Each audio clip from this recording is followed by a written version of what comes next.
We're live. We're live. Are we live? Well, yes.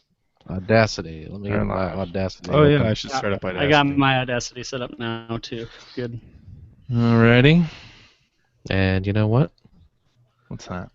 I'm just going to stop recording. I'm never going to stop recording. I We'll just stop, started recording collaborate, and listen. You know. What? Mm. I mean, Ice is back. He's got a brand new invention. well, what is it? Something grabbed a hold It's- of him tightly. It's the printing press. He invented the printing press. Did you actually see him though at the Turtles Out of the Shadows event, where he went on stage with the like old school turtles and started singing the Turtles rap? I did not. No. It's worth seeing. It's kind of it's awesome and embarrassing at the same time. Holy crap!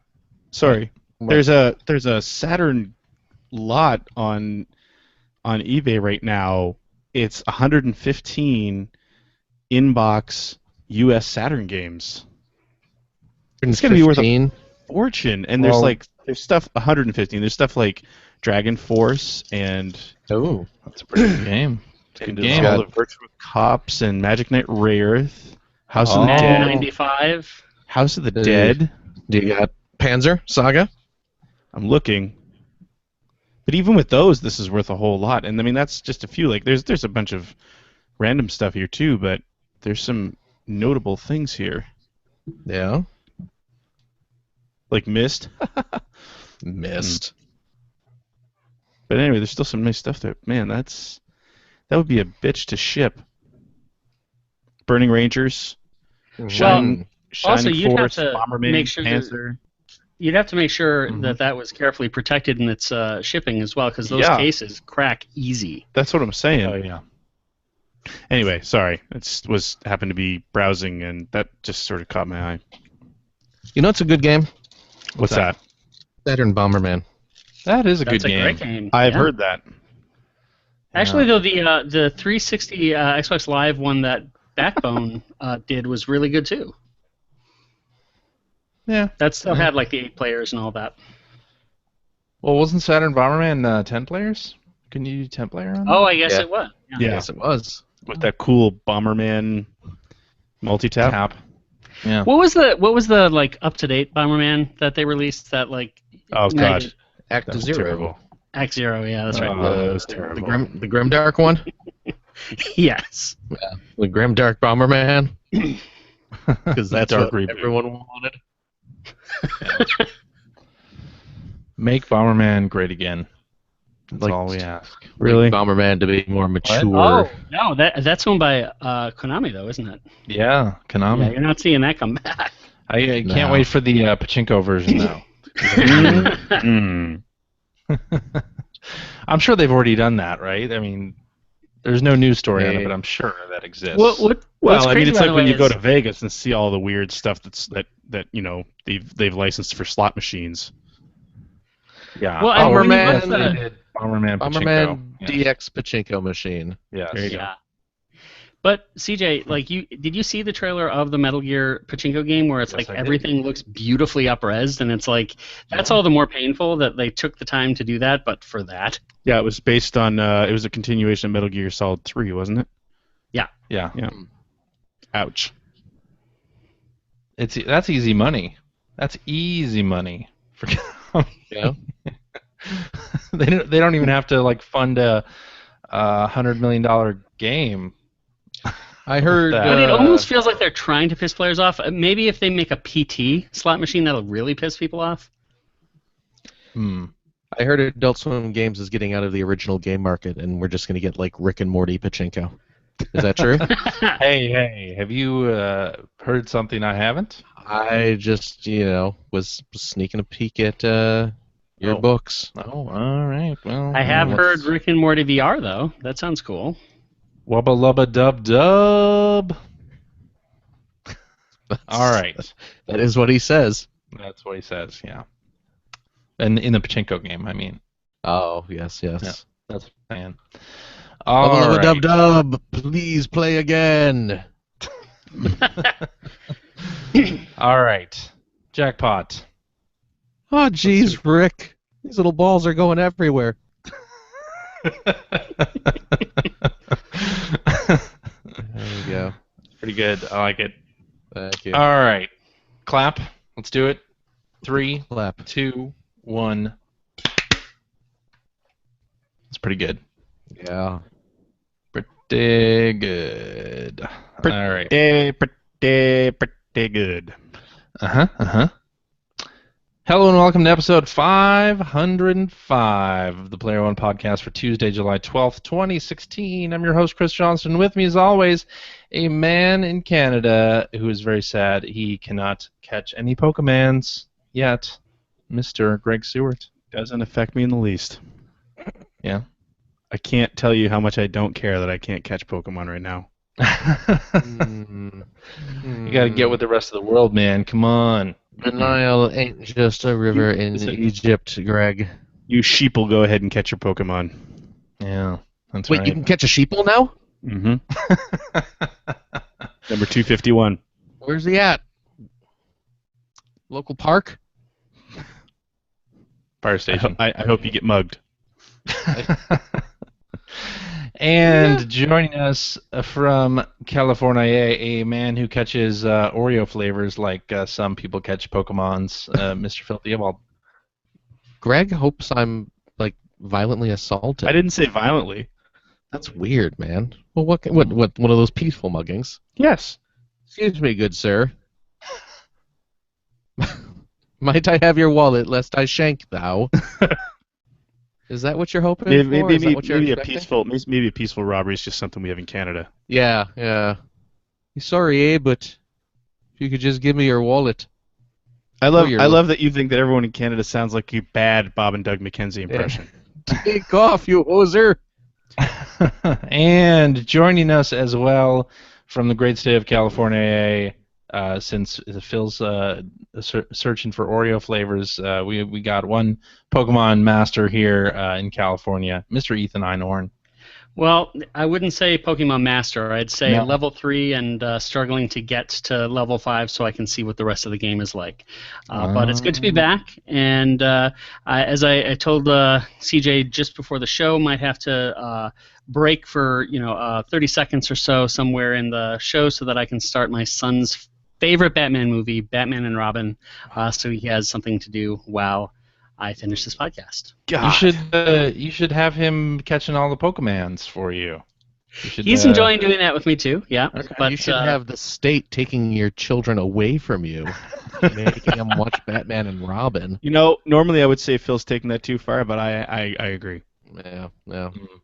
Oh, so it would be better for me to show him The Dark Knight, you think? Or maybe the R-rated version of Batman v Superman? How about Well, just Batman from 1989? I didn't say that. Animated series. You're jumping a little. Oh, the animated. There you go. Yeah. Perfect. Yeah. Batman Beyond. Yeah. Batman Beyond So is many good. better choices besides your snarky little. Oh, I should show up the R-rated movie comment. How about the "This ain't Batman XXX porn parody"? What you're saying I should show him? Splatman. Is that?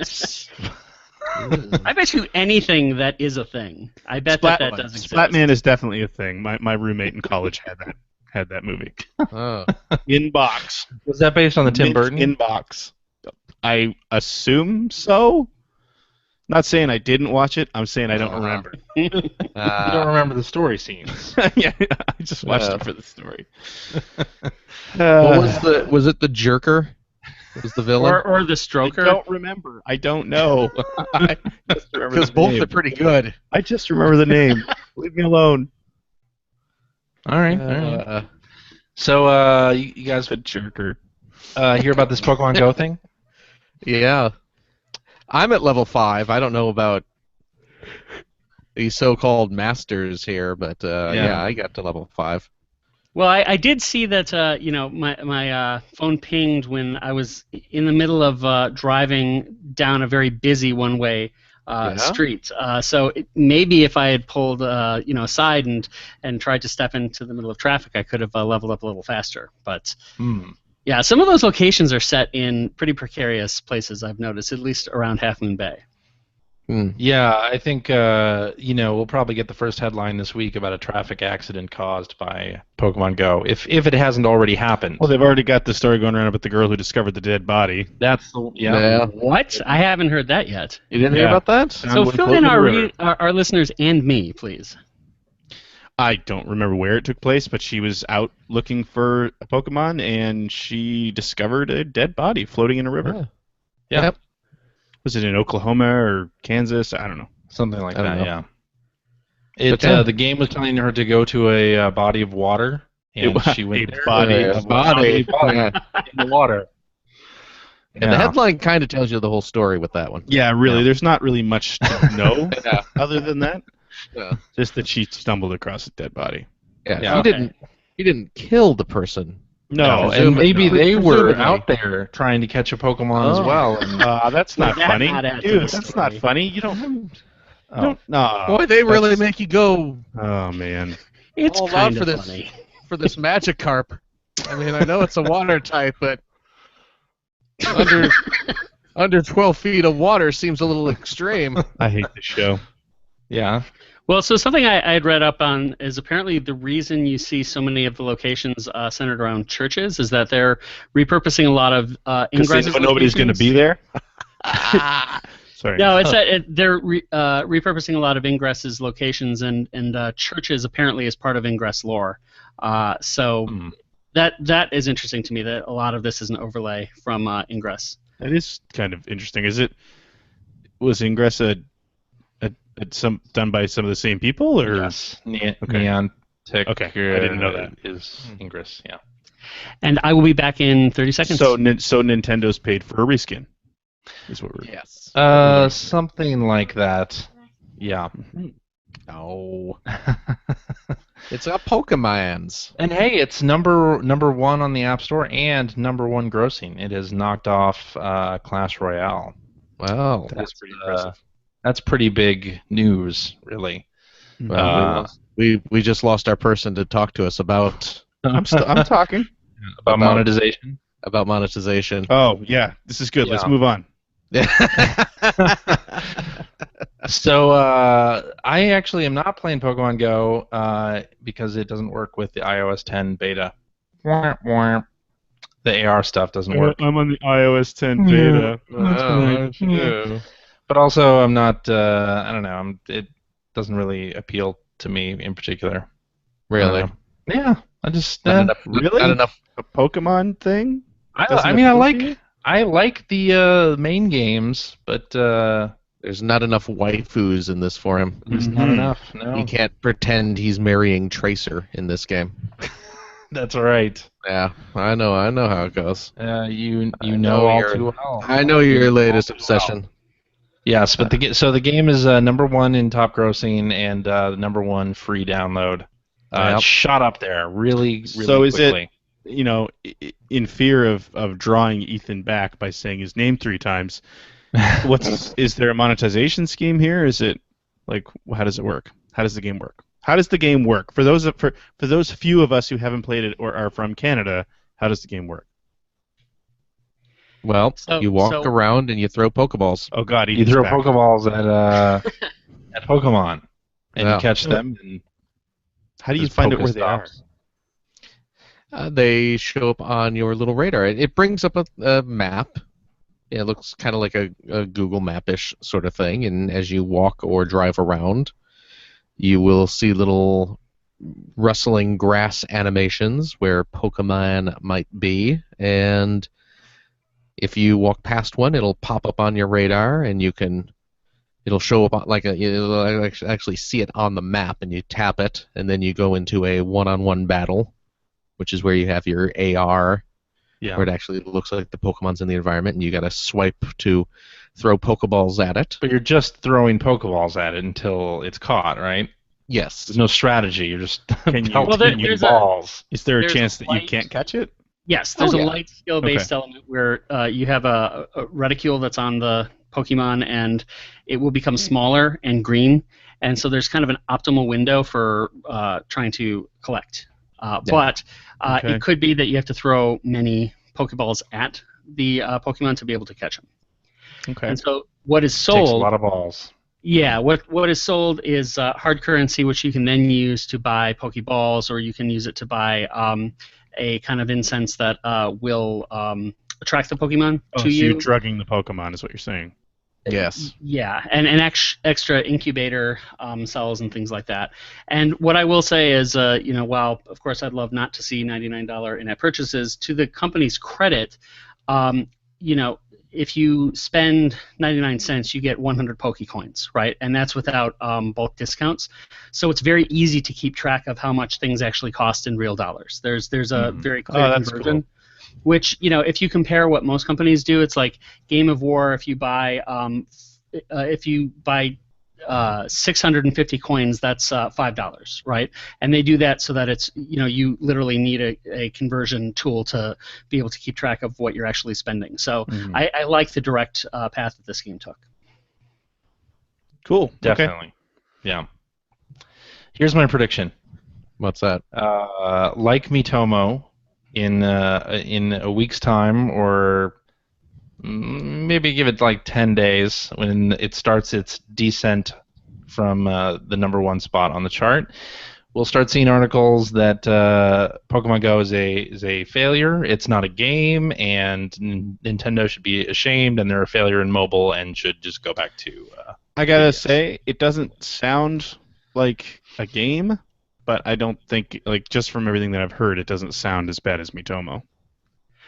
Well, I was ready to dismiss it before downloading it, and I'm actually glad I didn't, because what this game has for me, because I didn't play Ingress, is a very high level of novelty.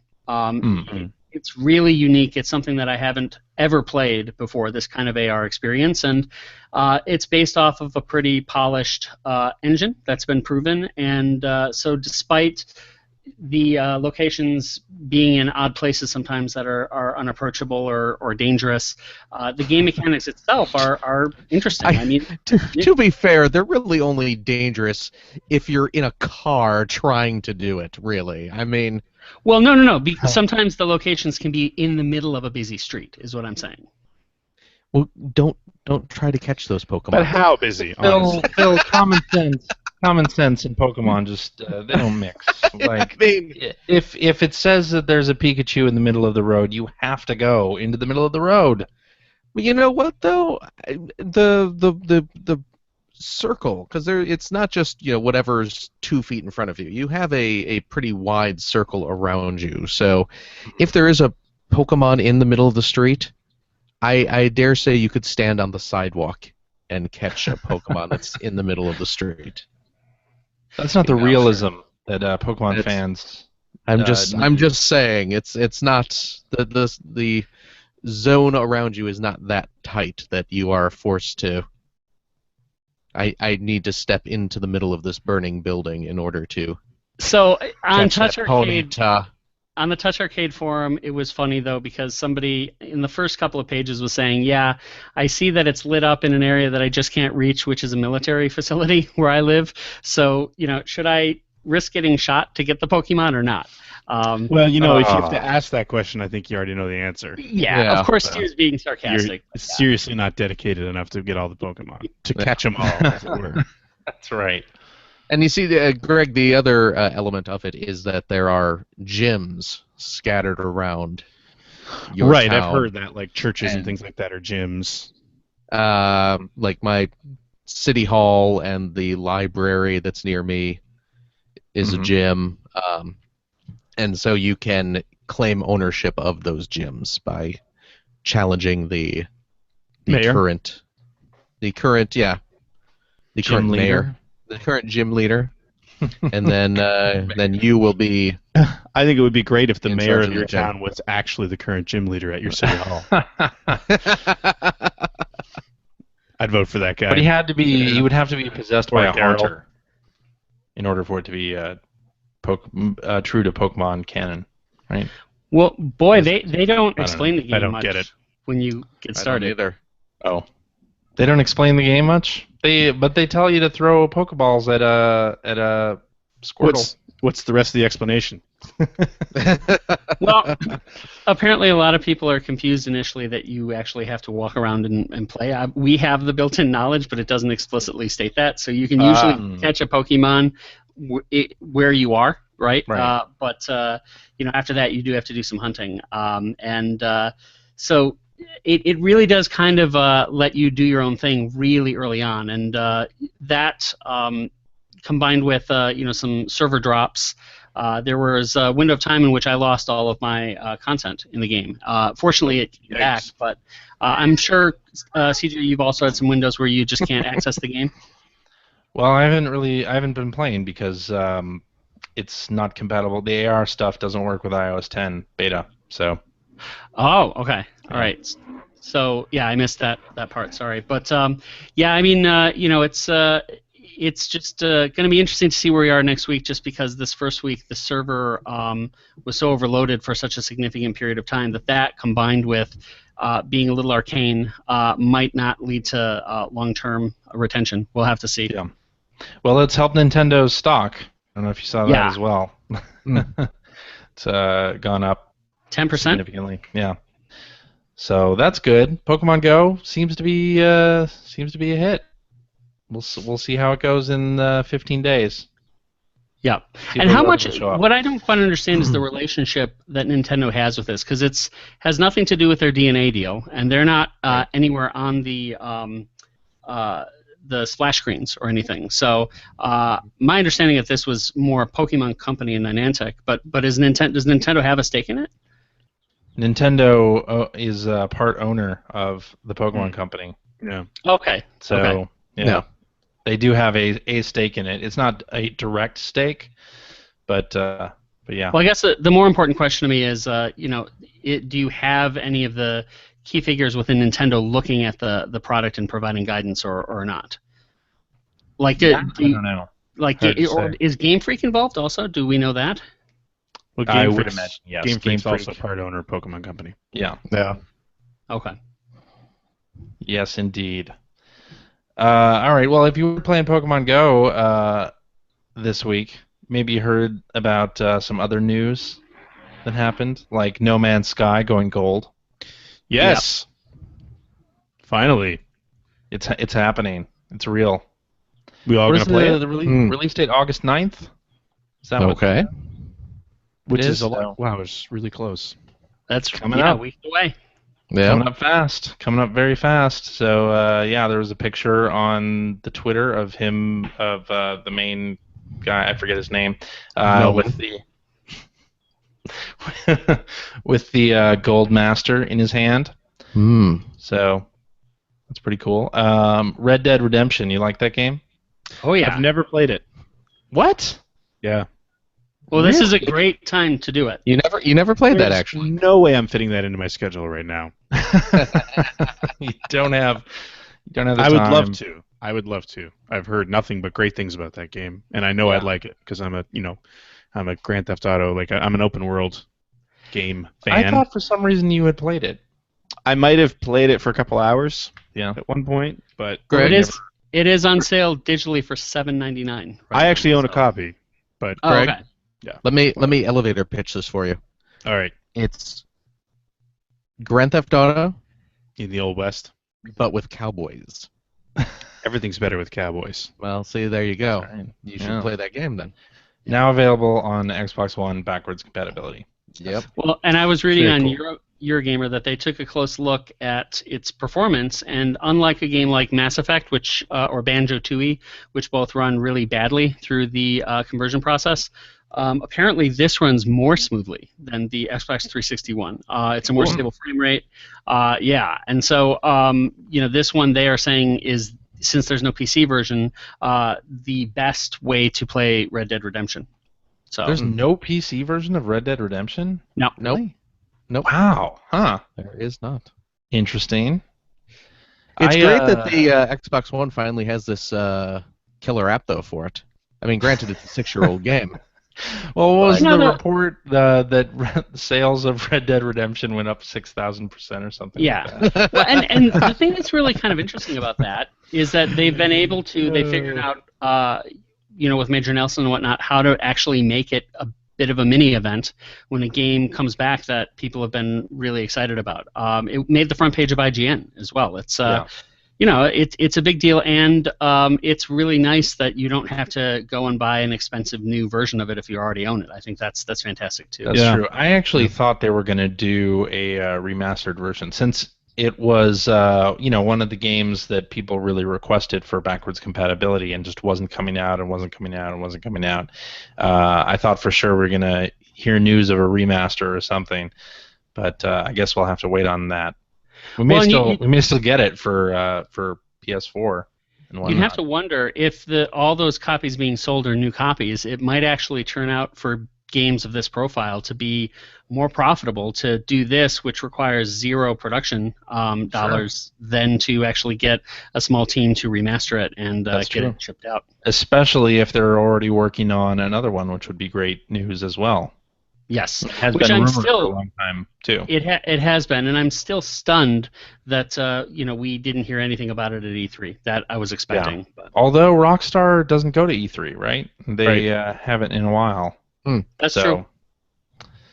But yeah, what is Rockstar San Diego working on right now? That's who did Red Dead Redemption, right? Yes, that is who did Red Dead. Which used to be Angel Studios, yeah. Yeah. Anyway, sorry. Just curious. Anyway. You guys hear about this Counter-Strike Go YouTuber gambling scandal? I've heard bits and pieces of this, but I haven't really paid too close attention to it. All I know is that something shady's going down. Yeah. What's the hubbub, bub? It's super shady. CJ, do you want to detail it?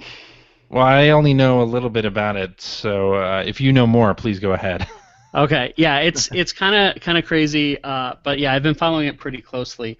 Basically, the situation is that a number of people are being sued. Valve is being sued right now for creating a platform that allows real money gambling. So basically, because of the fact that you can cash out things that you own if you have virtual content.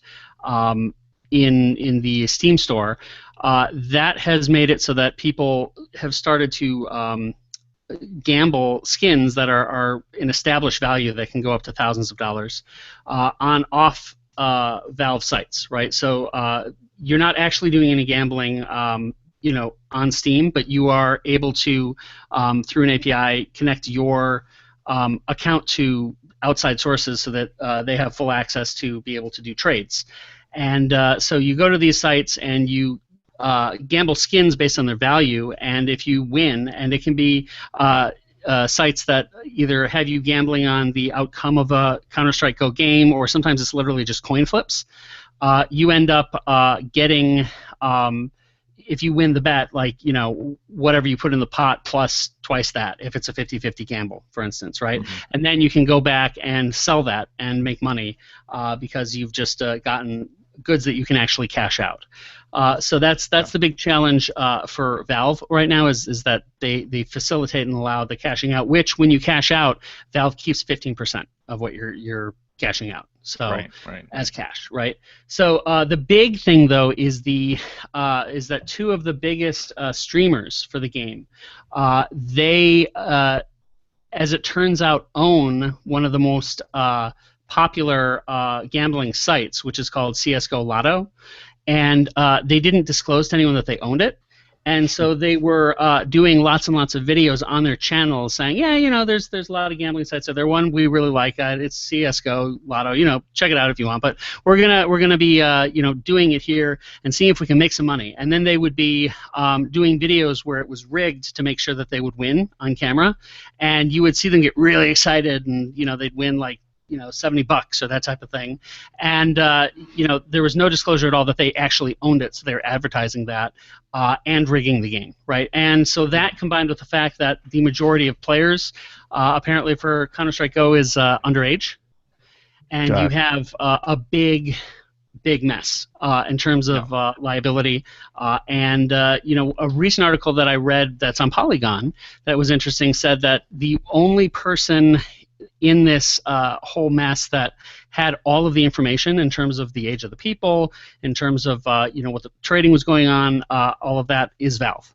And so, Valve is a smart company. They're a deep data company. They have to know what's been going on. So the question is, why are they so quiet right now? Mm-hmm. So that Hasn't about that something. kind of always been their thing, where they just kind of, I don't know, it feels like after a little while, Steam they kind of open the doors and let it go. Yeah, the thing, apparently they've taken a very libertarian approach, generally speaking, to, do whatever you want so long as you don't hurt someone else type thing. Right. And that combined with the fact that as a company, they tend not to make any public statements at all about their own games, positive or negative.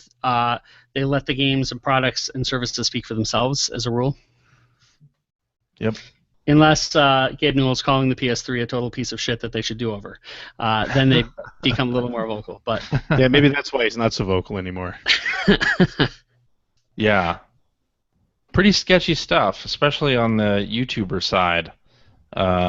Where I still don't. He had one of the guys posted an apology video and then took it down, but it wasn't really an apology video to begin with. It was just called "I'm sorry," but he didn't actually apologize in it. Well, the title of the video, It was in the video title. That's me apologizing. Isn't that just as good? Well, and both of the YouTubers have really punchable faces. I mean, they look like douchebags. It's funny though, because with YouTubers in general, I shouldn't say in general, but there's a lot of shady stuff going around, especially with the bigger YouTubers, where it's just I guess there's always been that real question about people not disclosing when things are sent to them. Oh yeah. Because big YouTubers have become so powerful when it comes to marketing, right? Sure. And there have been a fair amount that just don't tell you that the game they're playing and enjoying right now was sent to them by X publisher. Or so not they even that. could Remember say they're playing it I and forget what showing it was. There was some kind of when the Xbox One came out, wasn't it there was some paid campaign thing that came to light that people were up in arms about? Yeah, and actually one of the two guys those videos were not disclaimed as being advertisements or paid. It's to talk about those things. It's the 2016 version of the early 2000s getting an exclusive review cover on a magazine. Yeah. You know what I mean? It's like the same thing Yeah. where anyway. Portal Runner is always the one that comes to mind there. Portal Runner. Oh gosh, yes. Oh boy. Yeah. Or Yeah. a video that I just watched this week. I forget the name of the YouTuber. I'll have to find it and see if we can put it in the show notes. But somebody did a little, about a 15-minute video on recapping the scandal around the Driver 3 reviews. Oh right. Oh, Which right. I hadn't thought about for years, but I was surprised to know that there's almost nothing on the internet about that. And that was a huge scandal. The whole getting the early reviews. They basically made Future trade a good review scores for exclusive covers. Oh, is that what it was? Yeah. And then the game came out and everyone else reviewed it, and it was they gave it these two magazines gave it 9, and then everyone else reviewed it and it was 3s and 2s, and because the game was a completely broken piece of garbage when it came out. Yeah. Well, remember Gersman Gate with Kane and Lynch. Yeah. That's yeah. right. Actually, also some. Yeah. Anyway, we're getting off track, but I think this is different though foundationally, because this is the type of thing that can lead to regulation.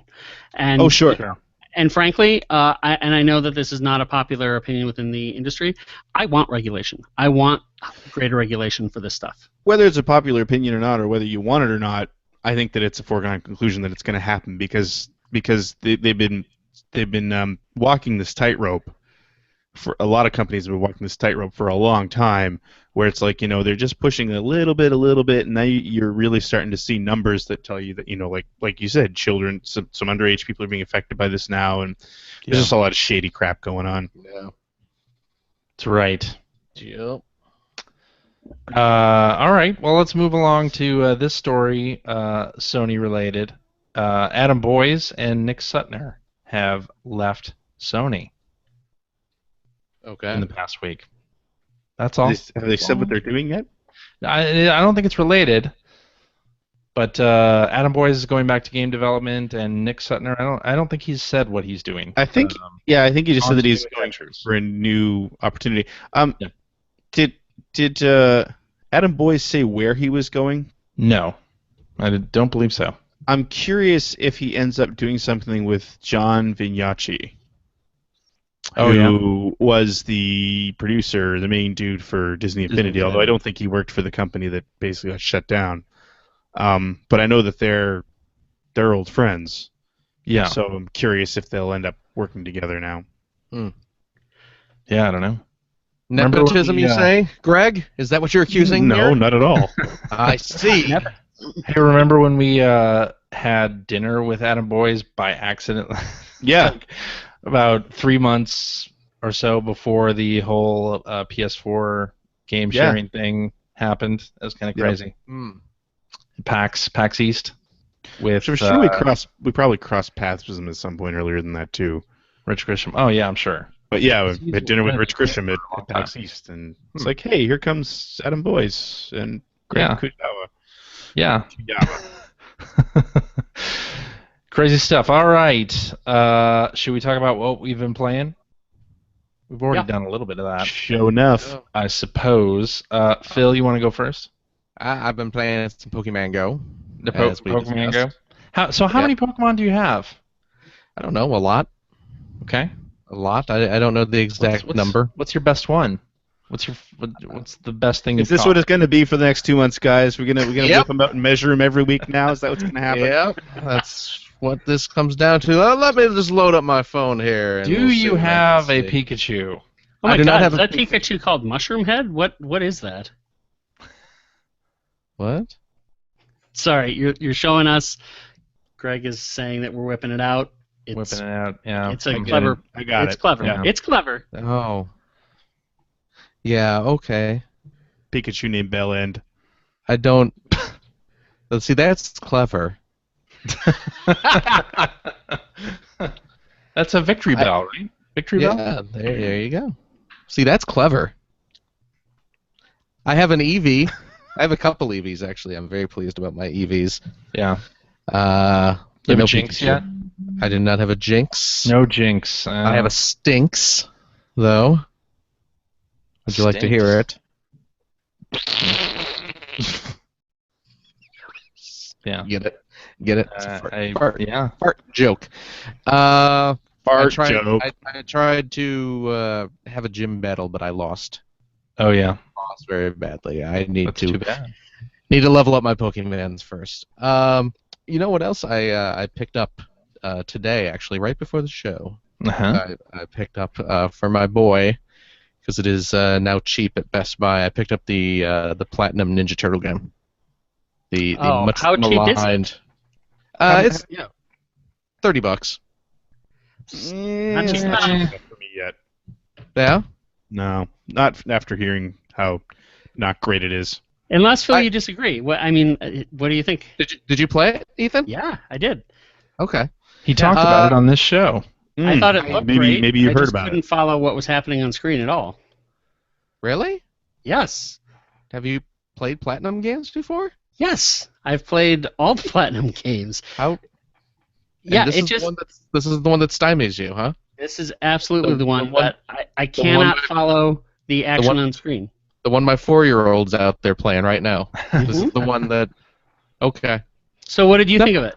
Well, I literally just played the first stage. Like I said, I got it just before the show, and I mean it's not Bayonetta 2. It's not Bayonetta 1. It doesn't even seem to be Transformers, but it doesn't seem bad. You know, for $30 for a game that my kid will enjoy playing, it seems fine. So I got through the first 6 stages. Let me know when you get deeper into the game if you change your mind or not, because yeah, I liked it more at the beginning, considerably more than I liked it at the point in which I stopped playing. Okay. So. Okay. I mean, I'm not saying it's great or anything. I'm saying it seems fine. And for $30, and my kid's gonna get a kick out of it, I'm sure it will be fine. Other thing, when you're trying to play, tell me how often you can effectively pull off the counters in the game and the parries, because that to me was the most frustrating thing. Is I just found that I couldn't get the timing right because things kept getting in the way of my vision, and then subsequently I was just button mashing, and that worked well enough. I was able to continue to progress. But what's frustrating is it's like I want, like in Bayonetta, to be able to have enough sense of what's going on to where even when the screen zooms out, you can do the witch time and have those kind of trigger reflexes. Here, I just didn't feel anywhere near the control. Okay. Oh, again, I wasn't really having any trouble in the first stage, but it's the first stage. Maybe the timing gets more difficult as it goes.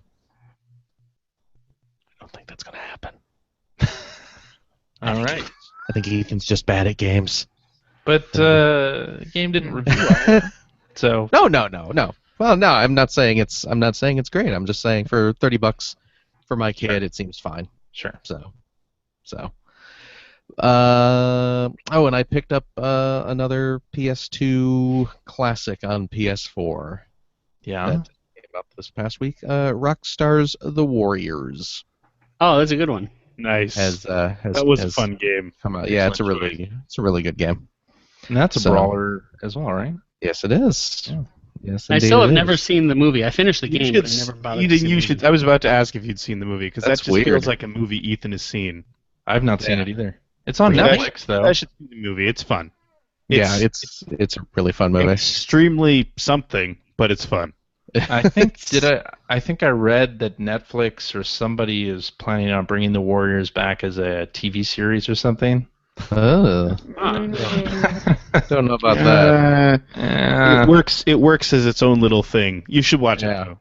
Okay, it's really good. It. I saw that movie because of the game. Actually, because was that Rockstar? Yes. Yeah. Rockstar did that a couple times because they were also the ones that released the Italian Job on Based PS1 before the new movie came out. It was based on the old Italian movie, Job, right? Yeah.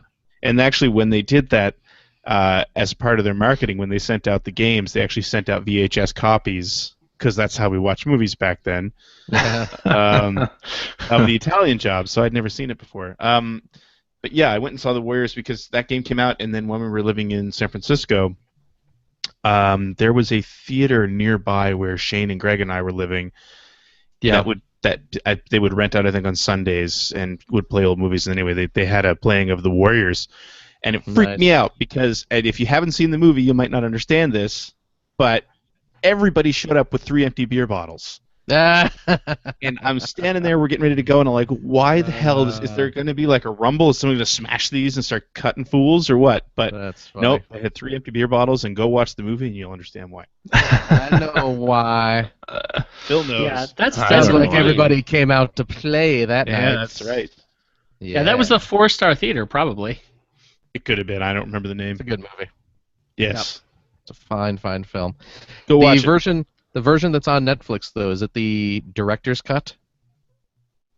I don't know.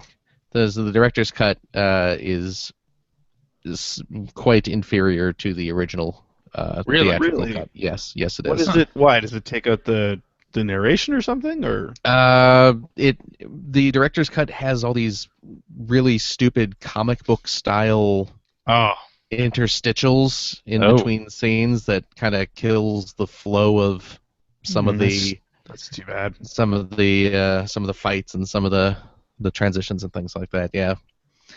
And there's also a really awkward introductory, again, comic book style narration setting up the movie and like comparing it to Greek legends and things like that. The director's cut is not always the best. Well, no, cut of the film. that's or the an unrated edition of comedies. They are often terrible. Like those scenes got deleted for a reason. And yeah, that's just it. Yeah. Yeah, I don't know. Sorry. Oh, unless no, go it's ahead. Blade Runner. Unless you're talking Blade Runner. Oh man. I was just about to actually bring up Blade Runner, but I miss there was every now and then it seems like we get into this spate of companies releasing games based on older licenses.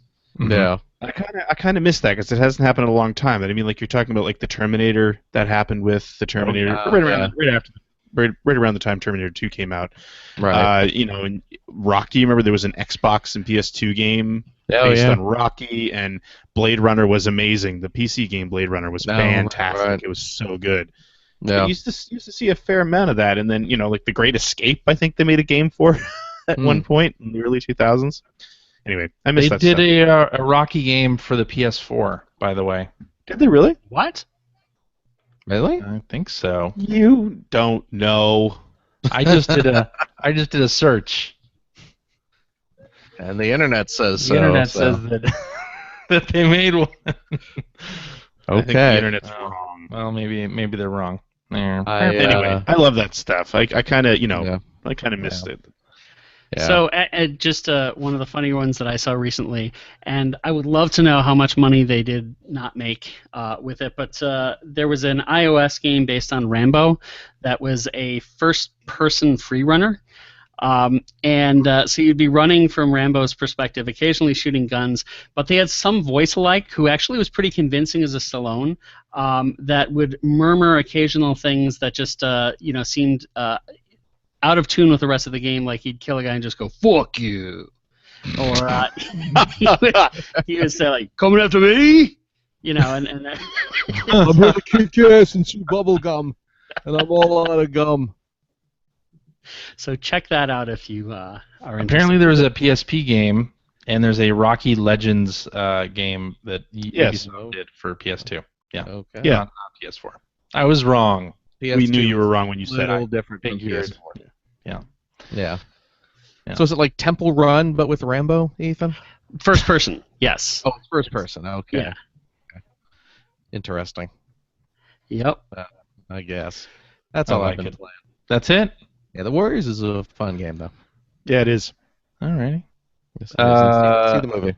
So, Greg, based on your praise for Inside last week, I went and bought Inside for the Xbox One, which it also came out on Steam late last week. Yeah, I told you it was coming out for Windows 10 in like a week. He did mention that. It did come out as you predicted, as you had prophesized. It was part of the press release. Oh, okay. Not really a prediction if they tell you. Were you the news editor at EGM for like 20 years? I don't read press releases now. This stuff now. I just copy them. I don't read them. The internet says the Rocky came out on the PS4. So yeah, I played Inside, finished Inside, and I have to agree, it is excellent. You gonna spoil it for me? It's $20. Just buy it and play it. Don't even. You have no reason now, Phil. Well, it's on my wish list. So. No, Phil. Putting it on your wish list is not the same as buying it. Just go buy it. Don't wait for someone else to buy it for you. Just buy it. Just do it. Sell some of your cards. There's that great CS:GO site you can sell this stuff on, and there's a gambling site, CS:GO Lotto. Yeah, just do that. There'll be a Steam sale coming up. This will be less than $20. Well, I did pick it up as well based on what Greg said last week, and also seeing that IGN gave it a 10. Yes. So and I can see why it surprised me that it is as much like Limbo as it is. Because it really feels more like a spiritual successor, or almost a sequel. But that's fine with me because I think that it's as good as Limbo and perhaps better. And it just like the puzzles. It must be so hard to construct puzzles that use such a limited number of elements and still can stump you, but never ever long enough to where you feel like you have to go to the internet to figure it out, right? Yeah. You know that everything you need is right there in front of you, so you haven't missed anything. You don't have to go back and search for something. It's just so elegant, and it never takes me more than 5 minutes to kind of figure out what I have to do next. But that feeling of realization is just so satisfying. Yes. Yeah. Oh, it's a brilliantly designed game. Everything you're saying that's exactly what I kind of was hoping that you were gonna think, because I feel the same way, and I'm so amazed at how. At the world design in general, like they managed to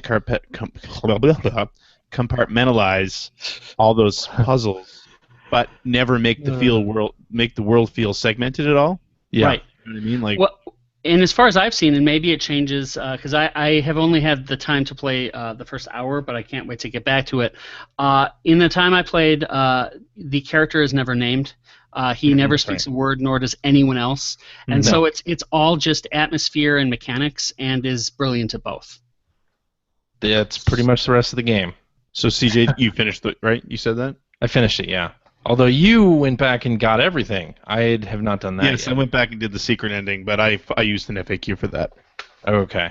Because you will never figure out most of it. Yeah. But the game took like 5 years to make, and I could see that, though. You can see it. You can really see it. And that's the thing, is it's like anyone who works in production knows that, you know, when someone else is footing the bill, you can never take 5 years to build something. But it's cool that there's just a handful of studios that have that flexibility and stick to just making the best thing possible. Because I can imagine there are probably a bunch of puzzles that they came up with, almost made it into the game and didn't, you know? Yeah, it's got to be hard to playtest that game because you can have people run through it and like mark trouble spots or whatever, but you can't have that same person then go back and do it again. Like if they play through it again, they're giving you, you know, tainted data. Yeah, You don't know what they're doing. I'd love to see, like that game would have been great to have sort of a documentary on that. Yeah. I just love to see the design process of a game like that. I'm just so impressed by it. Yeah, I felt, and I still feel that they didn't do enough to market this game. Like considering how big Limbo was. Yeah. This game, this is one of those must-have games. If you have an Xbox One or even a gaming PC, you gotta play this game. So I do wonder also on the digital side, because The Witness also was a game that came out this year that got a 10 from IGN that a lot of people loved, and it's like there's so much convenience to digital, but I hope that there is some way to meaningfully archive this stuff so that like years down the road you don't have to just hope to be able to buy a PS4 that still has it installed or something, you know? Right. Yeah. Isn't there? What's the name of that company that they take indie games and they actually publish physical copies of them? Limited run games. Limited run games. Yeah. It seems like something that they might. But Microsoft published this one. Well, they did, but I They mean, Limbo was a Microsoft exclusive at 1.2, wasn't it? That's true. Yeah. So. It could happen. I've also been playing Blood Bowl 2 on the PlayStation 4.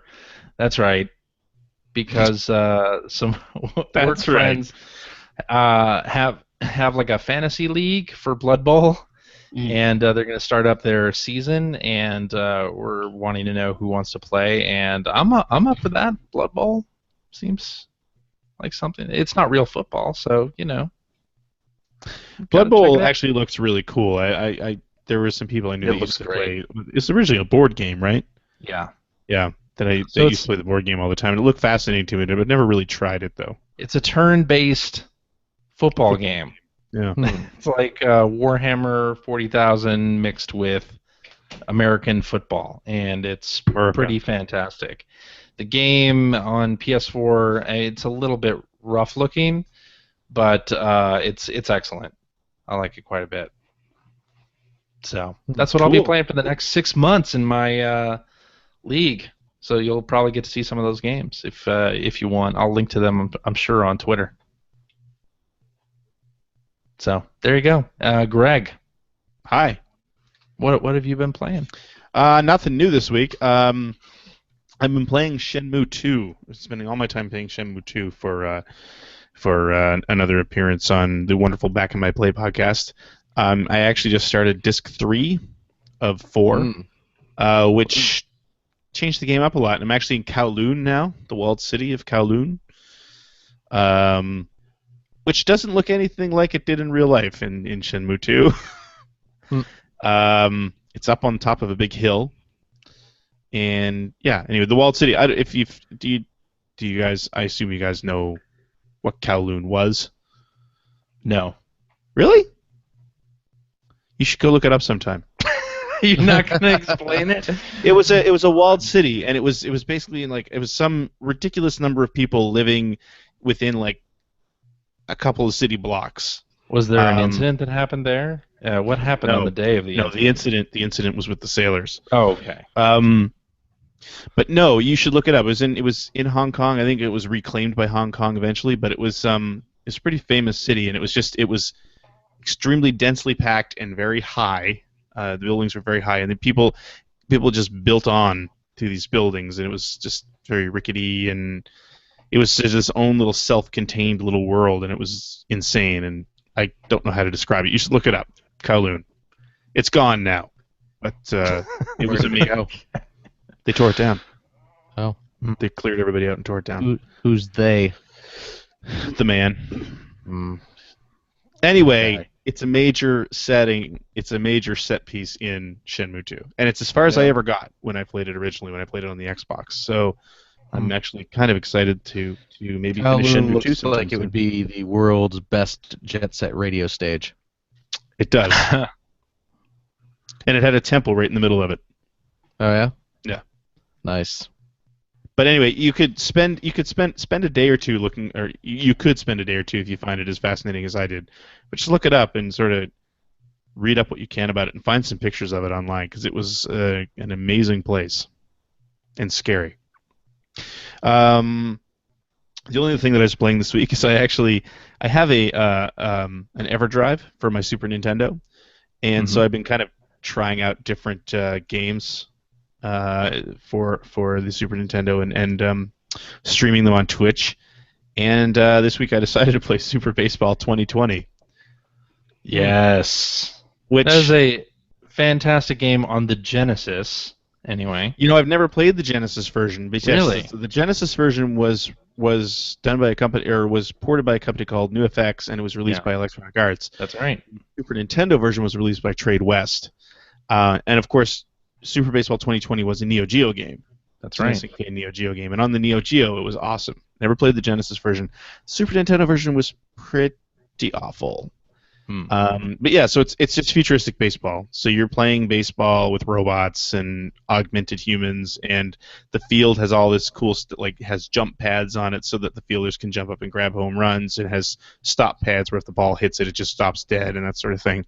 Yep. But the Super Nintendo version suffers from a ton of slowdown, and because Super Nintendo sucked. Genesis version has none of that. None of that. It's blast processing. And I think the music was better on the Super Nintendo version, though. Yeah, maybe not. The main thing that I have a big problem with those that they had there's no radar for your fielders, which I think is essential in a baseball game, especially from that era.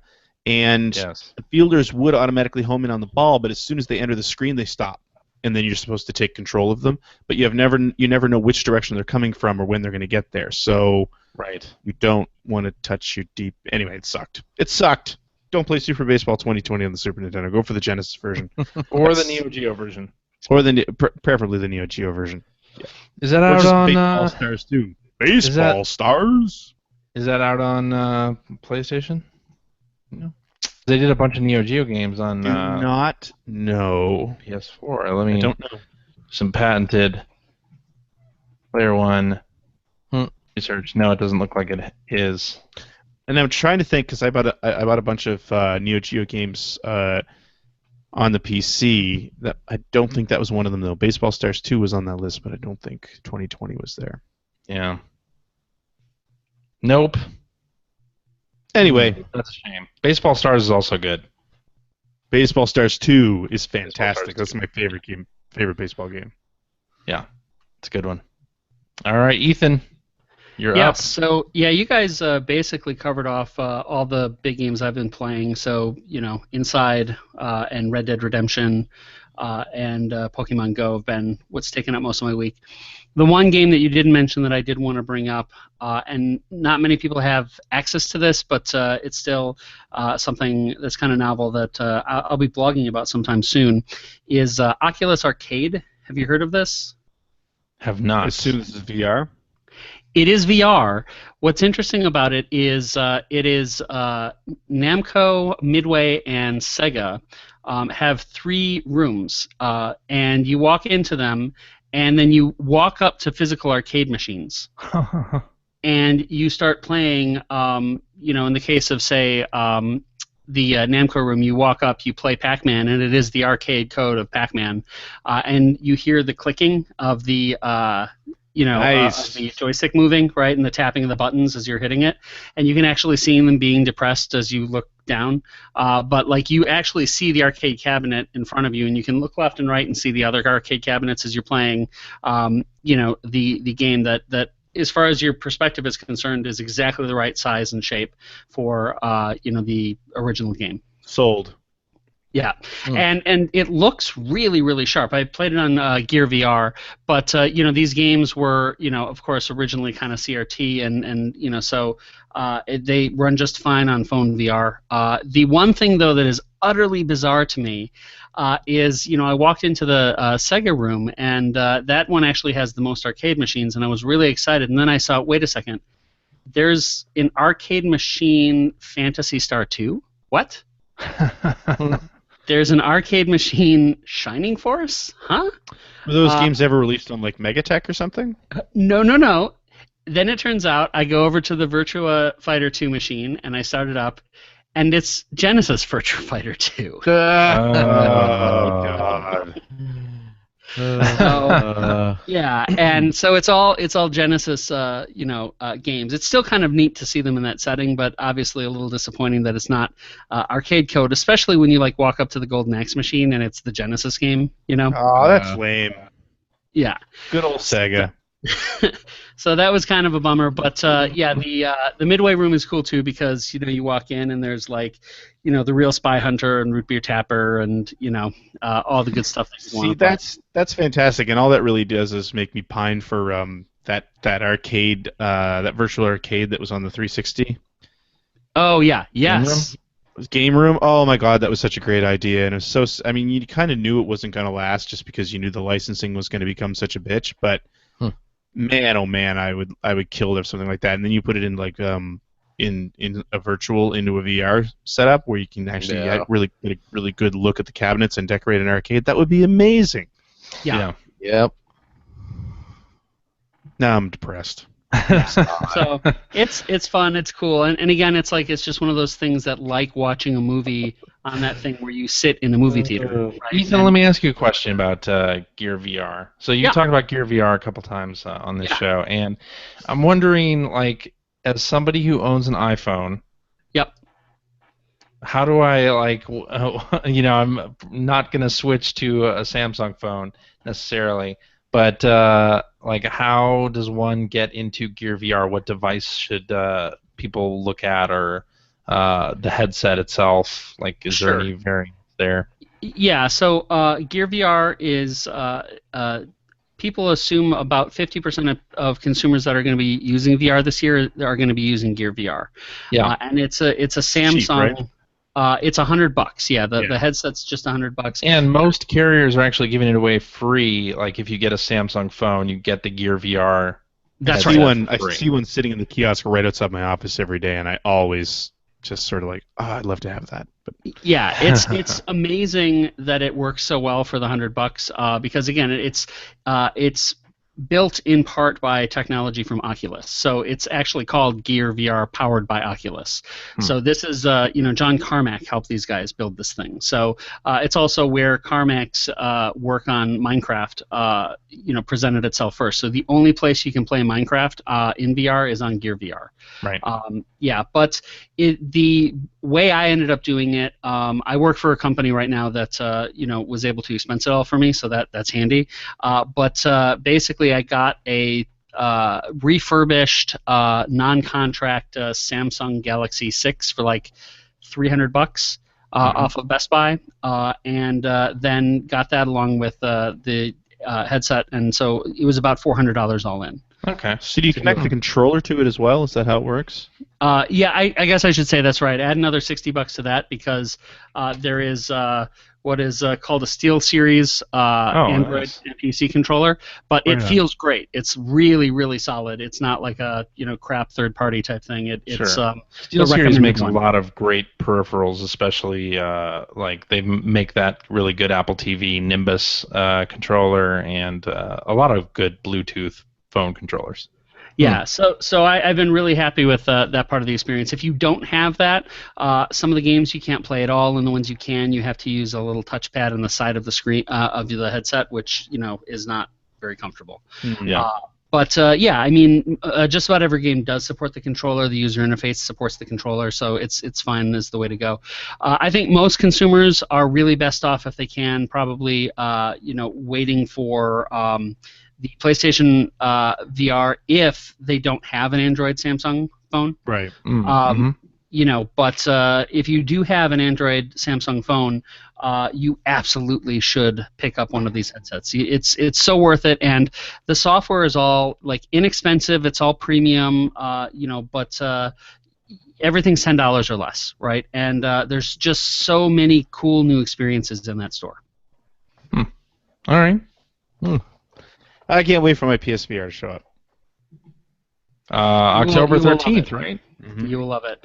And I got locked out of pre-orders, so I just have to kind of hope that I get it sometime this year. They apparently the EBs in my area were having a PSVR demo day on the weekend here. I missed it. Unfortunately, I was busy with something else, but yeah. Can't wait. Oh, and tip to everyone, if you do manage to go to one of those Best Buy or GameStop presentations, try Eve Gun Valkyrie. If you haven't tried that before, that's the one you want to try. That's the one that'll blow you away. Good tip. All right. Was that it, Ethan, for your? Yeah, that's all for me. All righty. Let's do some tweets. What do you think? we do that? All right. All right, let's do Let's this one. party. From Deus Machina. just for Did I say Ethan. that? Did I do that right? Yeah. Deus Yes. Machina, not Machina. Like I Not like to say. Machina. Not Deus Ex Machina. Yeah. All right. He says, "What is your favorite food to eat while gaming?" Personally, I like sweet potato chips. That sounds terrible. I like only sweet eat, potato fries, but not chip. I haven't tried sweet potato chips. I don't I know. only eat gamer food. Gamer Like fuel. If it doesn't have an Xbox badge on it, you don't eat it. Yeah. Anything that's marketed directly towards gamers. Well, I think Doritos. I think tend for to not eat, actually. Me too. No? You're not to interrupt. eating. What flavor of Oreo you like best there? Well, I'll tell you what. I recently got those fruity crisp Oreos. Yeah. The ones with Sounds the gross. fake fruity pebbles in the cream. Yeah. And those are fantastic. Okay. I think the best answer here calls for an expert opinion. Does anyone have Jeff Keighley's number? Can we bring him on? His answer. We already know his answer though. It's in Mountain Yeah. Dew and Doritos. We don't even need Right. to call him up for that. Jamma-jamma-doo. Jamma-jamma-doo. I usually got a Coke Zero Um, somewhere nearby when playing. Yeah. if I'm in a situation where the house is to myself and the family is out and I'm spending You're wearing no long pants. stretches yeah. Here we go. playing games, I usually eat pizza, Reese's Pieces, and Guinness, and that's about it. Oh my God, man. Whoa! That explains a lot.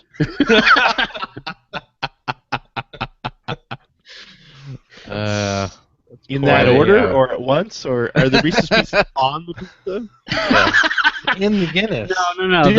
Do you have that beer that also has Reese's Pieces in it? Reese's Pieces Brow, I believe is his name. Reese's Pieces, bro.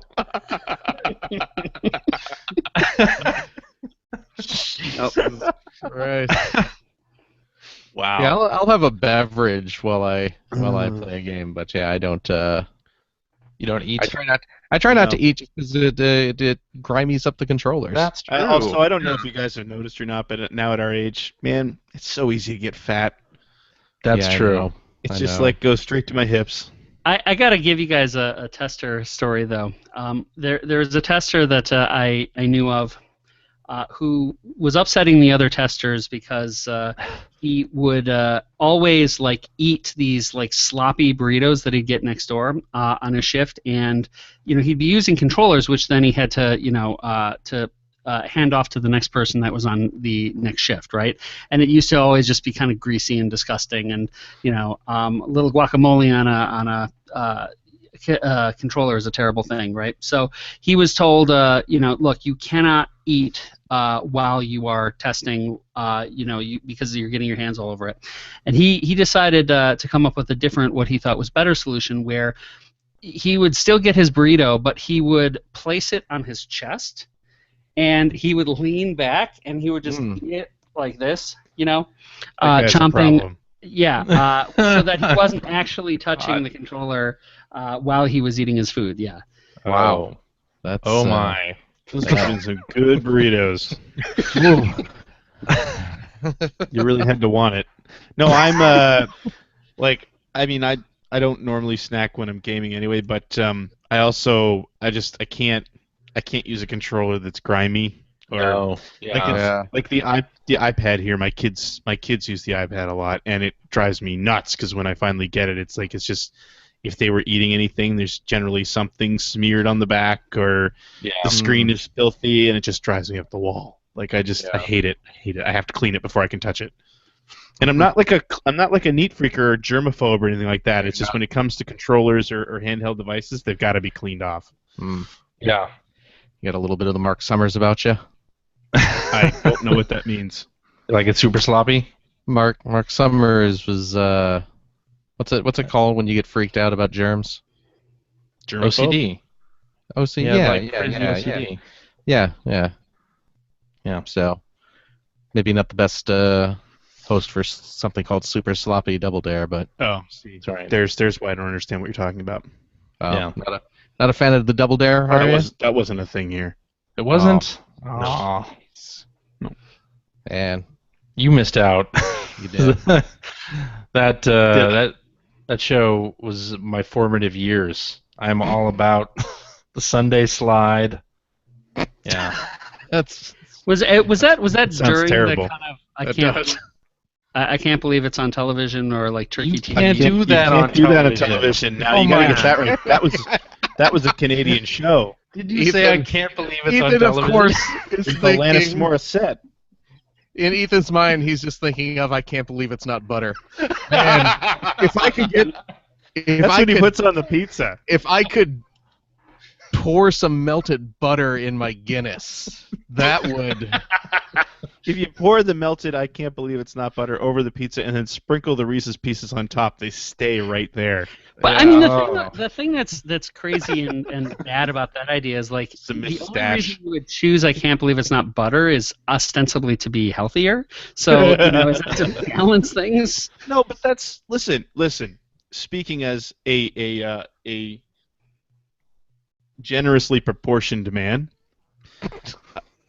That's what you do, though. It's like you eat something that's absolutely unhealthy, but you throw in, like, the Diet Coke. Because that's healthy. I'll have 3 Big Macs and a Diet Coke. Why do you want the Diet Coke? Just because go it's all healthy. Healthy. Yeah. Why do you use I can't believe it's not butter on your pizza? Because it's healthy. But why do you watch You Can't Do That on television? Because it was a great show. Because it's Canadian. It was a fantastic show. Yeah. There you go.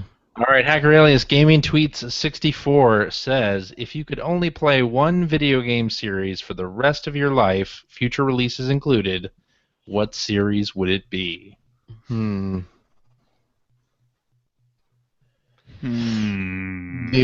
thing that immediately pops to mind is Mario. Yeah? For me. Yeah, because they'll never stop making those games. Well, and would it include stuff like Mario Kart? I wasn't thinking of that sort of loophole. I was just thinking of quality platformers. Yeah. Both past and likely future. Yeah. Yeah, I think I'd have to go with the same, because what's so great about those games is you get that like first pass to the ending that's fairly straightforward and easy, and just about anyone can do it. But then those are always really layered game. So if you're trying to get like every star and face every challenge, it becomes really hardcore by the time you're done. And so that type of thing adds, like, if I'm not going to play anything else, that's a lot of replayability. I'll go with that too. That's a good point. answer. I'm going to go with Legend of Zelda. Yeah, but once you've solved the puzzles in those, you'll never go back to them, right? Or I guess CJ people will. play them. I will. Yeah, Yeah. There's a lot of Zelda games. that's true. It's a great series as well. Totally. All right. Doesn't Zelda get to be kind of samey though? Yeah, that's But Spirit Tracks, come on, man. Did they make? Well, I did, they I really enjoyed Spirit Tracks. did they make more than one Flintstones Bowling? Is that a series? No, that's not a series. Okay. Can you just God, say Flintstones CJ ruined games? Floygan Brothers. Floygan Brothers. That was Fluggen Brothers episode 1, if I remember correctly. Yes, it was. It was. Yeah. Terrible game. Terrible. There's a Kickstarter up for Volume 2. CJ hated that game so much he was offended by it. I was. Yeah. It's terrible. Oh man. All right. Hacker alias Wilbur Monkey says, "Are you more or less excited for The Last Guardian post E3? Seems like it was forgotten in best of E3 discussions." Hearing from people who played the demo, I don't know. Doesn't sound amazing. Yeah, It the doesn't sound- Eurogamer piece in particular was not terribly complimentary. No. It doesn't sound like Duke Nukem Forever, but it doesn't sound like Shadow of the Colossus either. Right. Mm. Yeah, and I Yeah. think part of the reason why it didn't make it into a lot of E3 discussion is because it wasn't actually on the floor. Wasn't it? They had like a display there with an interactive Guardian, but no gameplay kiosks. Oh, that's Those interesting. I believe those are all behind closed doors.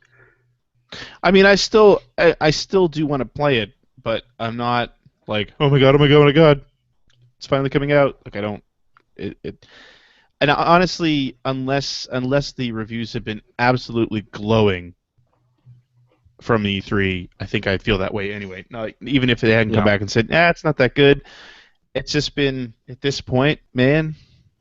Yeah, it's been too long.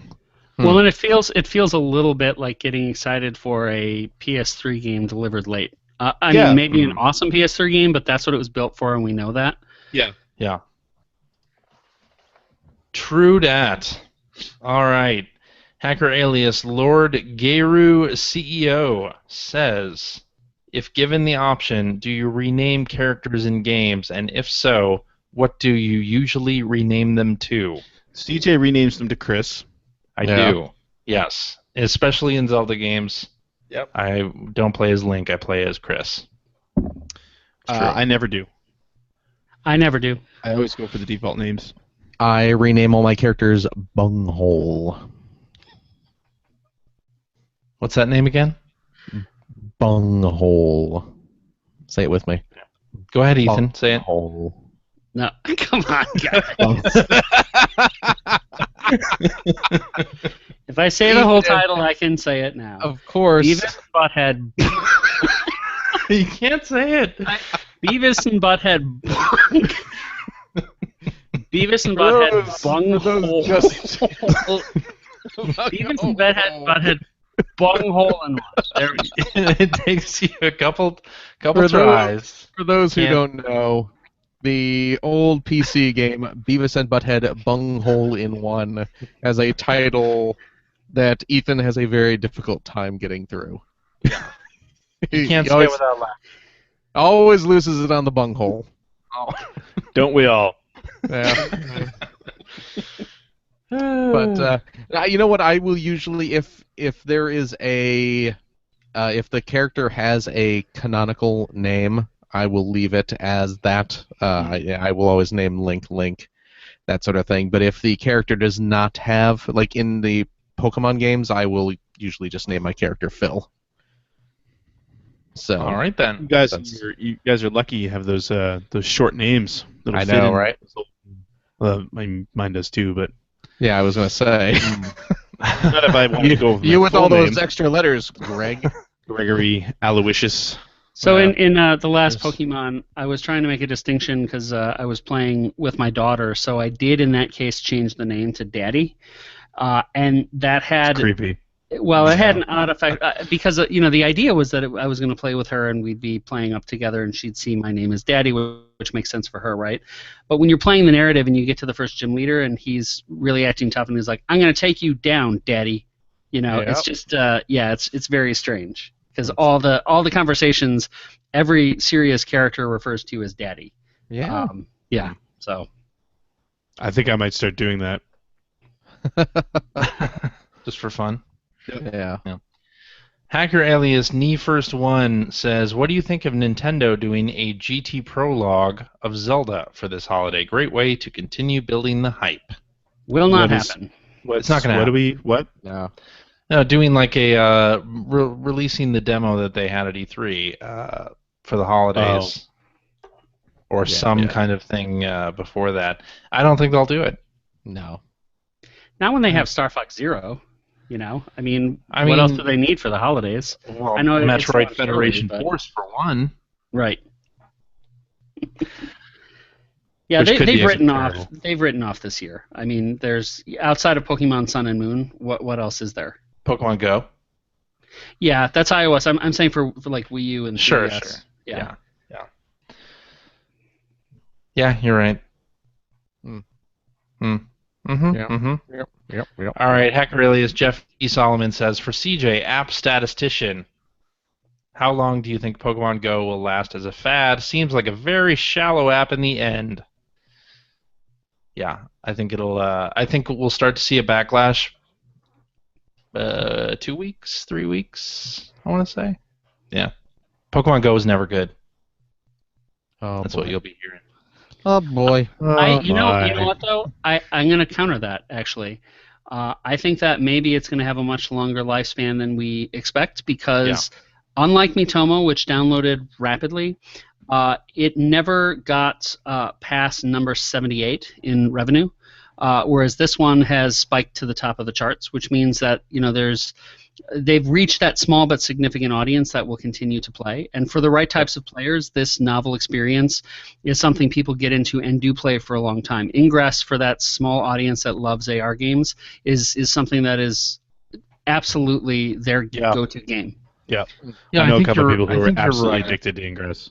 I think you're right. There are going to be people who stay into it, but I do think there's going to be a large contingent that drop out of it. And whether that's because they're not getting the Pokemon they want, or they don't want to walk around in order to get them, or like whatever it is, I think there will be a contingent that'll sour on it fairly quickly, and it'll be interesting to watch the update schedule for this, how you re-engage players with this type of game, and I guess we'll find out, but. Well, we have two charts to think about too. I think that the download charts will drop. But sure. I think, again, the revenue charts, you very likely have something that's going to stick in the top 10 actually much longer than Fallout Shelter did. That's my guess. Yeah, and Fallout Shelter was up there for quite a while.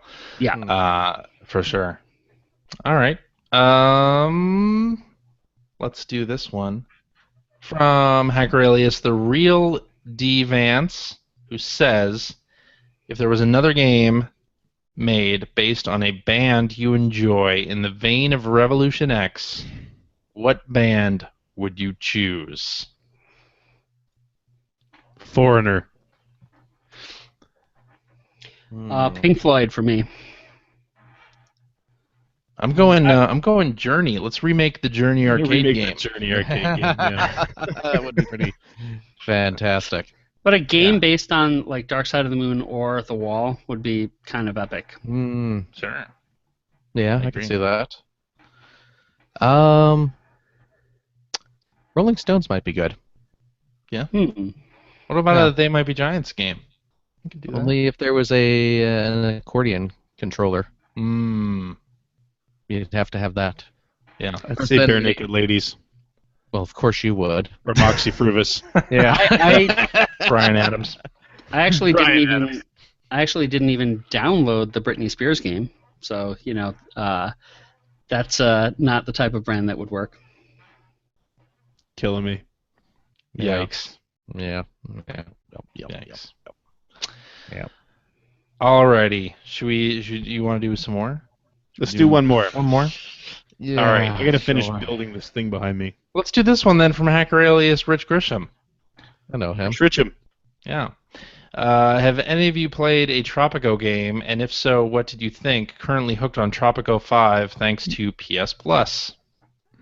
No. Downloaded. Haven't taken the time to play it. Nope. I've downloaded it also, but have not played it yet.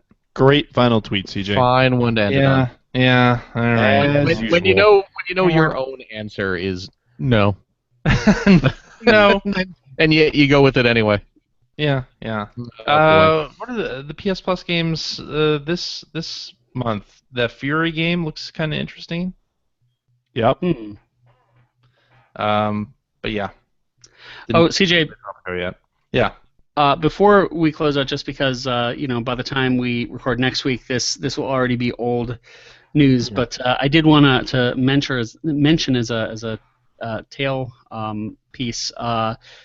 Apparently, the reviews coming in for Ghostbusters are pretty good.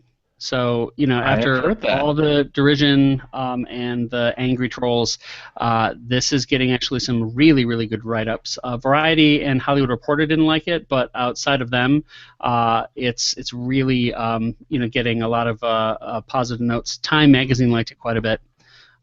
So yeah, not that surprises me. I expected with the talent involved that it would be good, but it'll be really interesting to see what happens. I bet actually the movie will perform really quite well.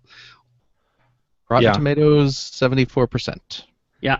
As long as it's Not bad. better than Ghostbusters 2. Rotten Yeah, I didn't Rotten like Tomatoes top critics 46%.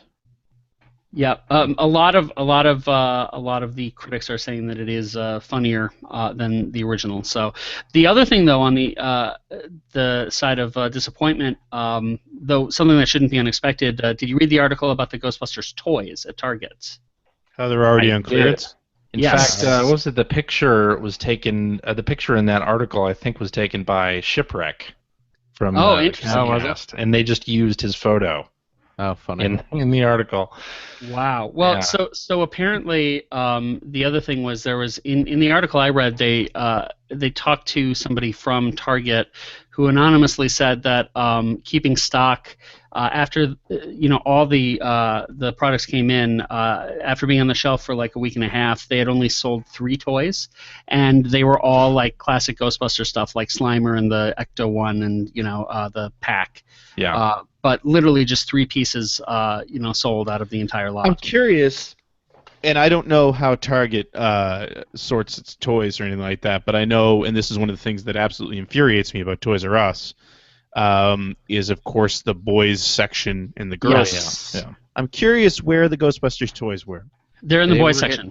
They were in the boys Interesting. aisle, right next to the Yokai Watch toys, and they were shoved between the Yokai Watch and the Ninja Turtles toys. Huh. Interesting. And the So, problem I with wonder that, how much that had to do with it. Hi, well, buddy. yeah, I mean, Greg, the problem with that too is I have a 6-year-old son who, really wants the Ghostbusters Legos and likes the idea of getting the Ectopack, but he has no interest in the action figures because they're Yep. girl action figures. Because they're girls, exactly. Yeah. And that's not a sexism thing. That is just a child thing. Kids, 9 times out of 10, they want to Yep. play. If they're boys, they want to play as boys. If they're girls, they want to play as girls. It's not, and That's there's no right. right or wrong in it. And the whole separation of girl toys and boy toys in toy stores only makes it Yeah. worse. Oh yeah, yeah. And Well, but- remember, yeah. even with Star Wars, when they were not heavily featuring Rey Yeah. in some of the toy sets and stuff But like you know that. what? If those toys were in the boys section anyway, they made the right decision. Yeah, right. Exactly. You know, it's infuriating. It drives me up the wall, and it's because especially like my kids are very into Lego, and I absolutely hate that if my daughter wants like Lego Elves or Lego Friends, she has to go to the girls section to get it. Like all the Yeah. other Legos Yeah. over here where the boys shop, all the girl Lego is over in the pink section. I don't Oh, think that's they an do interesting that. They point. don't do that in the Toys R Us here. They do it here. That's weird. Well, and then Toys R Us typically don't, at least around around Yeah, here. maybe don't. it's changed They since don't the last here. time I was in, but that was only like a month ago. But anyway, it's just always something that's really, really annoyed me in general. I just Well, and hate like, something- that we reinforce those gender roles so early on. It just Well, drives me nuts. even Target, I think, has the girl Legos in the same Yeah. Lego aisle. Good. That's the way it should That's be. good. Walmart doesn't. Not here No, anyway. Target does It not. does. No, there you go. So, I totally agree with you, Greg, but I think that the challenge is, again, just how the kids behave. My wife was mortified when we bought my son last year for Christmas a collection of the Justice League toys, and it was like from Walmart, like the whole set, right? All the key figures. And what he did was he put Wonder Woman in a position where she had to be saved by the other characters, right? So she, that's telling. yeah. And we had to make clear to him that no, Wonder Woman is as strong as the other ones. They should all be working together, right? Yeah. But Wonder organically, Woman's he wasn't actually doing that. probably stronger than. Stronger. Yes. I mean, she could kill Batman if she wanted to, Yes. with nary a thought. Anyway, Did you see my got my Lego Ecto 1 here? So is that the Nice. new Ecto one? That's the new Ecto 1. You can tell Cool. by got the red on the back there. Yeah. Right on. Nice. Nice. That up the other day. So when does the movie actually come out? In a Next week weekend. or Week, doesn't Friday, it? next yeah. weekend? Yeah. Okay.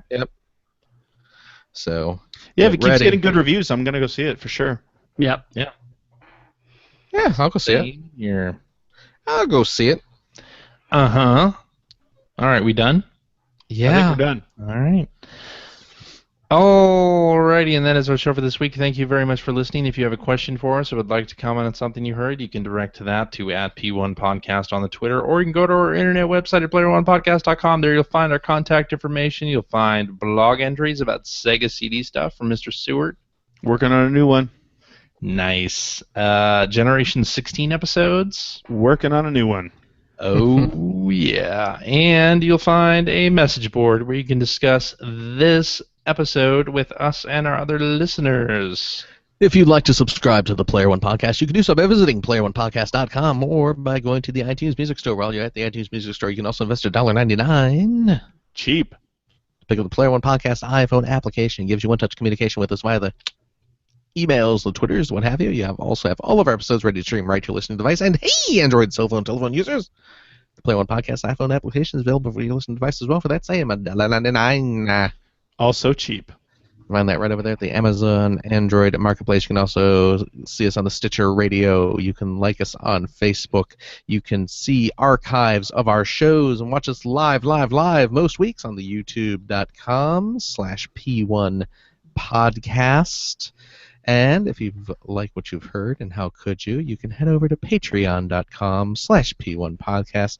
Throw a few shekels our way. It keeps CJ swimming in virtual Poke coins and Pokeballs, because he denies it now, but you know he's going to be catching them all. You know he wants to catch them all. I don't He know. wants to be the very best, like no one ever was. I'm sure this is playing great over the outro music. Yeah. To catch them is our real test. Train them is CJ's calls. Yep. And if you have, don't you dare mute me. How dare? Who do you think you are? That must have been CJ. I didn't do it. Nope. Little It says who notice did it. up that says who mutes you. Ethan. So, really? So anyway, like I was saying, if you have a buck or two left over, you can head over to generation-16.com. Give poor Stewart something to help support his descent into madness. Mm-hmm. That is Generation 16, the fantastic web series talking all about the Sega Genesis. Sega. Sega. CJ, Yeah. thanks. Thank you, Phil. Yeah. Greg, Yo. thank you. Thank you, Phil. And Ethan, Yes, sir. go ahead and plug your magic unicorn. What So is it? you can find my blog at gamingunicorn.com. There it And you is. can find me on Twitter at Ethan_Einhorn. And Yeah. thanks for giving me a chance to drop that. And thank you, Greg, for dropping whatever you just dropped. Mm-hmm. What was that? What were you playing with during those, Ethan? one of those safety things for your wall sockets. Oh, the safety dance. Yeah. Nice. Look at that. Very nice. Okay. Guess we'll see everybody next week. Bye-bye. Sounds Bye-bye. good. Bye. Bye.